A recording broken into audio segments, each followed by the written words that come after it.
কার্গিল হোটেলের আমাদের room number 103। Room পুরো এখন ওলট পালট হয়ে আছে, যদিও কালকের অনেক রাতে এসেছি বলে ভিডিওটা করতে পারিনি।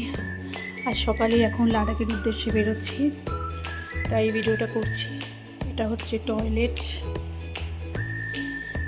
এটা আমাদের বেডরুম। ভীষণ ওলট পালট হয়ে আছে।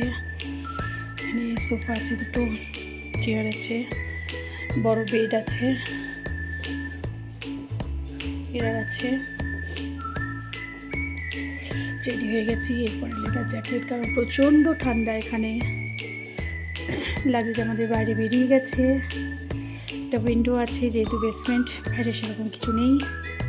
টিভি, যেটা চালাই না রুমে এসে, গিয়ে আবার পরে দেখা হবে। হোটেল সুরু ভিউ, এটা আমাদের হোটেলের বেসমেন্টের এন্ট্রান্স। ওদিকে আর একটা এন্ট্রান্স আছে। হালকা হালকা বৃষ্টি পড়ছে এখন, প্রচণ্ড ঠান্ডা বাইরে। নাক চোখ মুখ সব লাল হয়ে গেছে, প্রচণ্ড ঠান্ডা। তবে আজকে পুরো একদম কভার হয়ে আছে। এটা একটু দেখাই, পাহাড়ের কোলে বাড়ি। এই আমাদের দুটো গাড়ি দাঁড়িয়ে আছে হোটেলের সামনে।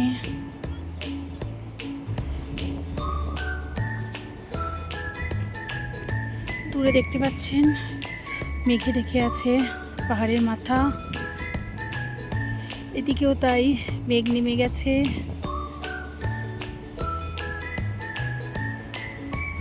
গাড়িতে লাগেজ উঠছে, একটু পরেই আমরা বেরোবো। ঘড়িতে এখন বাজে 8টা, সকাল 8টা। 8:42 বাজে। এখন আমরা কার্গিল থেকে লের উদ্দেশ্যে বেরোচ্ছি।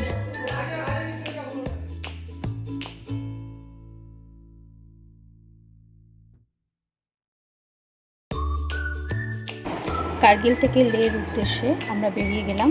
রাস্তাটা অপূর্ব সুন্দর এবং ভীষণ রোমাঞ্চকর রুট। প্রায় 220 কিলোমিটার পথ পাড়ি দেওয়ার পরে আমরা লে শহরে পৌঁছাবো। রাস্তায় রয়েছে একাধিক ঐতিহাসিক ও প্রাকৃতিক পর্যটনস্থল। কেউ বাইকে যদি কার্গিল থেকে লেতে যায়, তাহলে মোটামুটি তার সময় লাগবে 6 থেকে 7 ঘন্টা। আমাদের মোটামুটি সময় লেগেছিল কার্গিল থেকে লে, যদিও আমরা মিডলে অনেক সাইট সিন করেছিলাম, সেগুলো আস্তে আস্তে আপনাদের সঙ্গে সব শেয়ার করব। সময় লেগেছিল মোটামুটি 6 ঘন্টা মতোই, কারণ আমরা মাঝে অনেক ব্রেক করেছিলাম, লাঞ্চ করেছিলাম।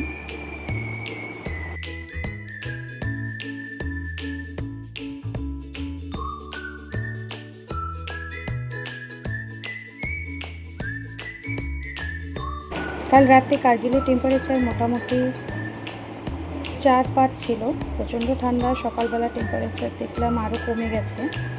যাই হোক, প্রচণ্ড ঠান্ডা। আর বাইরে দেখতে পাচ্ছেন পুরো ধূসর পাহাড়, ছোট ছোট টিলা আছে, পুরো চারিদিকে ধূসর পাহাড়ে ভরা। কার্গিল থেকে লে যাওয়ার পথের আমাদের প্রথম ডেস্টিনেশন ছিল লামায়রু মনেস্ট্রি। লাদাখের লে জেলায় অবস্থিত এই লামায়রু মনেস্ট্রিটা অন্যতম প্রাচীন ও বৃহত্তম তিব্বতী বৌদ্ধ গুফা। 3510 মিটার উচ্চতায় অবস্থিত এই জায়গাটি।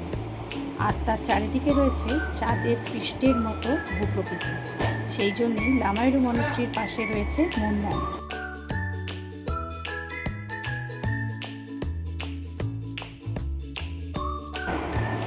11শো শতাব্দীতে বৌদ্ধ পণ্ডিত নরবা এই মঠটি প্রতিষ্ঠা করেন। কিংবদন্তি অনুযায়ী তিনি তার প্রার্থনার মাধ্যমে এই উপত্যকার বিশাল হ্রদ শুকিয়ে ফেলেন এবং মঠের ভিত্তি স্থাপন করেন। এটি ঐতিহাসিকভাবে লাদাখের আদি বোন ধর্মের প্রধান মঠ ছিল। পরবর্তীতে এটি বৌদ্ধ ধর্মের ডিকিং ক্যাঙ্গু সম্প্রদায়ের নিয়ন্ত্রণে আসে। মঠটি যেহেতু অনেক উঁচুতে অবস্থিত, তাই এখানে এসে শ্বাসকষ্টের একটু সমস্যা হতে পারে এবং পুরোটাই হচ্ছে খাড়াই রাস্তা। এখানে টিকিট কাউন্টার রয়েছে। মঠটির ভেতর প্রবেশ করতে গেলে আপনাকে টিকিট কেটে ভেতরে ঢুকতে হবে।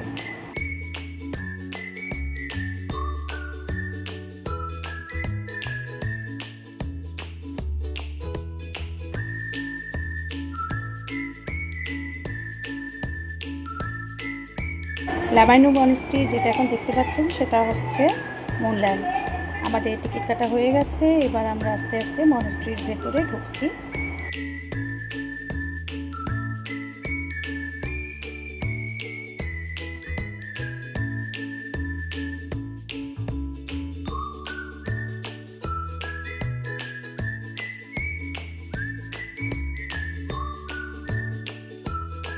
মনেস্ট্রির ভেতরে 4টে পার্ট আছে, আস্তে আস্তে সেদিকেই আমরা এগিয়ে যাচ্ছি।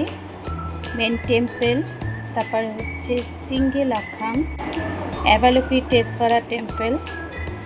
প্রনাউন্সিয়েশনে ভুল হতে পারে কারণ এগুলো সবই বৌদ্ধিস্ট মনেস্ট্রি, নামগুলো তাই বৌদ্ধিস্ট। যাই হোক, মনেস্ট্রির দিকে আমরা এগিয়ে চললাম। মারও টিকিট কাটা হয়েছিল, যেহেতু এখানে উঁচু উঁচু সিঁড়ি এবং প্রচণ্ড খাড়াই, তাই মা আর আসেনি, মা নিচেই রয়েছে।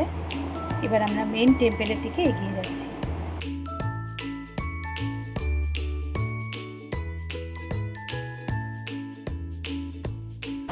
এটা হচ্ছে মঠটির মেন টেম্পল।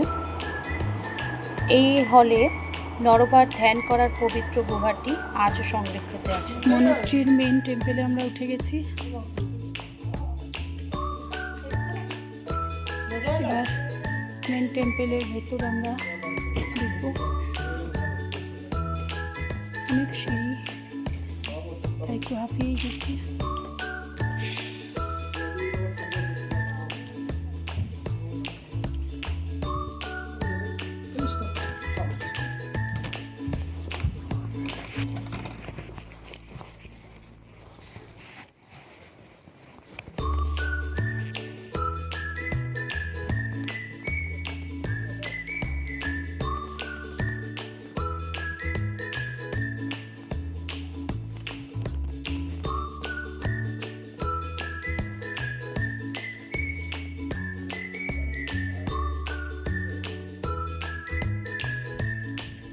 মনেস্ট্রি অর্থাৎ মেন টেম্পল থেকে বেরিয়ে আমরা এখন সিঁড়ি দিয়ে ওপরে এসেছি, যেখান থেকে মুনল্যান্ডের অপূর্ব ভিউ রয়েছে।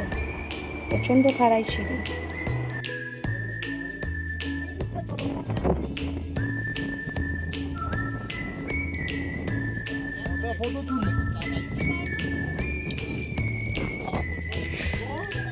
এটা হচ্ছে মুনল্যান্ড, অথবা এই রাস্তা দিয়েই আমরা যাব।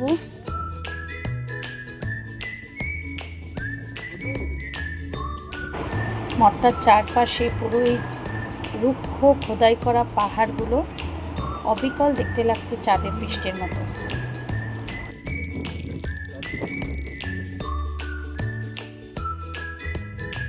টাকা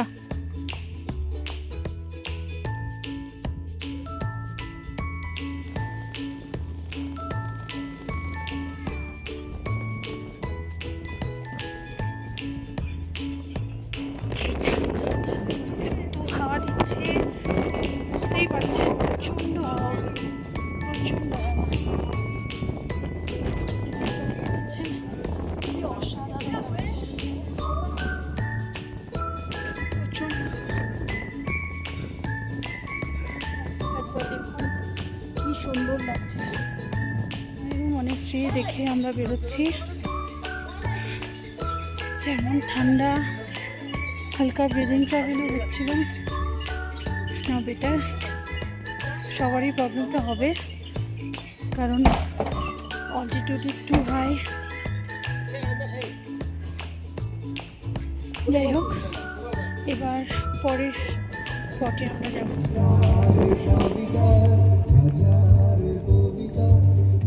মনেস্ট্রি থেকে বেরিয়ে আমরা সেই রুক্ষ সূক্ষ্ম পাহাড়ের মধ্য দিয়ে অর্থাৎ মুনল্যান্ডের মধ্য দিয়ে এগিয়ে গেলাম আমাদের নেক্সট ডেস্টিনেশনের দিকে।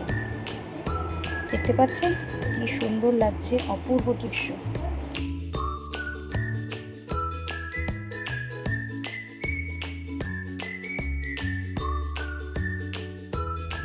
মুনল্যান্ডের ওপর দিয়ে আমরা গেলাম, ক্রস করলো।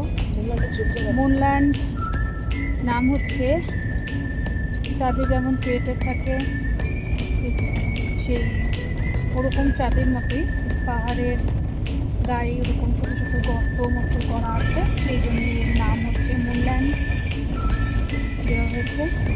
অসাধারণ সুন্দর।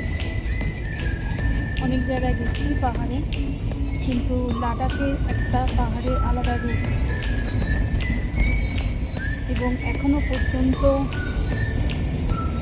মানে এখানকার পাহাড় আমার সবচেয়ে, পাহাড়ের ভিউ আমার সবচেয়ে বেস্ট লেগেছে। পর্বতের ভিউ অসাধারণ। এখন আমরা মূলবেগ টেম্পলে এসেছি।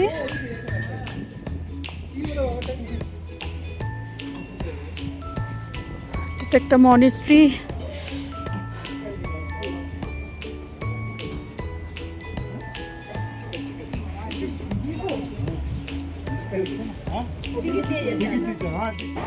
চলে এসেছি মূলাবেগ মনেস্ট্রি।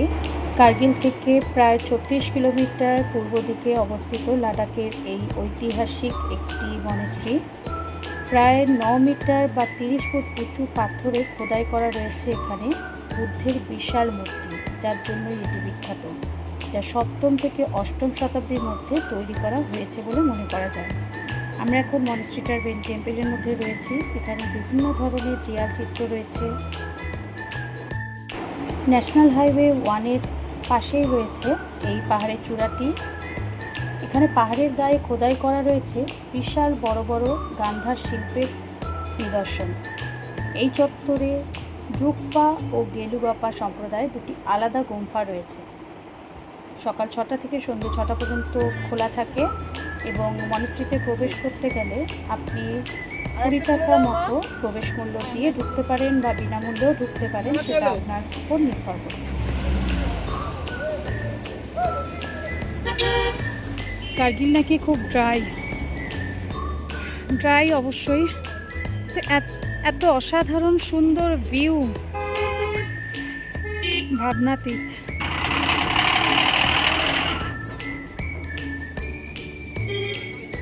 এগিয়ে গেলাম আমাদের নেক্সট ডেস্টিনেশনের দিকে। দেখতে পাচ্ছেন কি অসাধারণ ভিউ। এবারে এগিয়ে গেলাম আমরা সঙ্গমের দিকে। এটা হচ্ছে ন্যাশনাল হাইওয়ে 1, যা দুদিকে রয়েছে ধূসর মাঠ আর সামনে রয়েছে ধূসর পাহাড়, আর আকাশে মেঘের খেলাটা দেখতেই পাচ্ছেন। সব মিলিয়ে জাস্ট ওয়াও।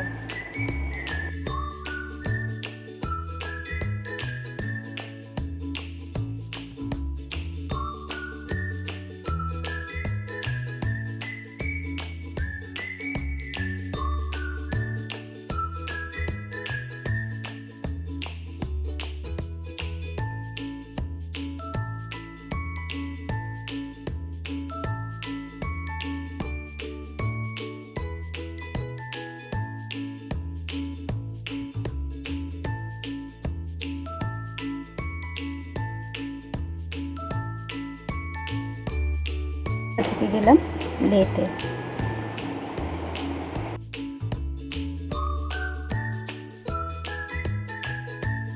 পাশ দিয়ে যে চকচকে নীলাভ রঙের নদীটি প্রবাহিত হচ্ছে, এটি হচ্ছে আমাদের সিন্ধু নদ।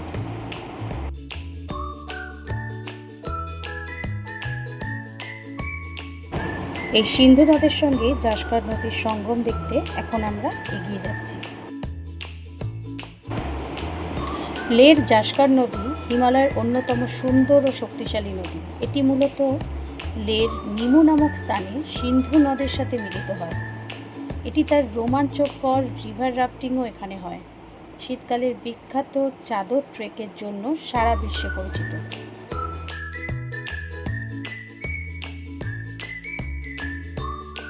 একটু জাস্কার নদীর পরিচিতি আপনাদের দিই। এই নদীটি জাস্কার উপত্যকার ডোডা ও লুংনাথ নদীর মিলনে সৃষ্টি হয়েছে। উত্তর পূর্ব দিকে প্রবাহিত হয়ে লে থেকে প্রায় 35 কিলোমিটার দূরে নিমুর কাছে সঙ্গম পয়েন্টে সিন্ধু নদীর সাথে মিশেছে।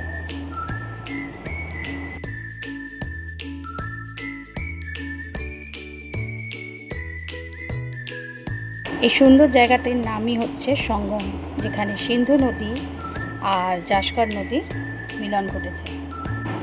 এখানে সিন্ধুর নীল জল এবং জাস্কার নদীর ঘোলাটে সবুজ জলের এক অপূর্ব রঙের পার্থক্য দেখা যায়, যা পর্যটকদের মুগ্ধ করে। এখানে রিভার রাফটিংও হয়। এর সঙ্গম হলো বিখ্যাত সিন্ধু ও জাস্করের মিলনস্থল। লে শহর থেকে প্রায় 35 কিলোমিটার দূরে এটি অবস্থিত।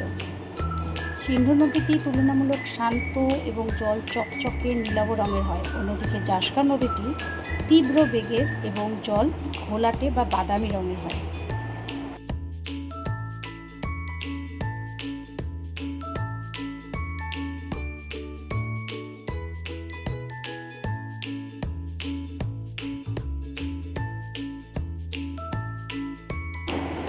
এই ঘোলাটি বাদামি রঙের নদীটি হচ্ছে জাস্কর নদী।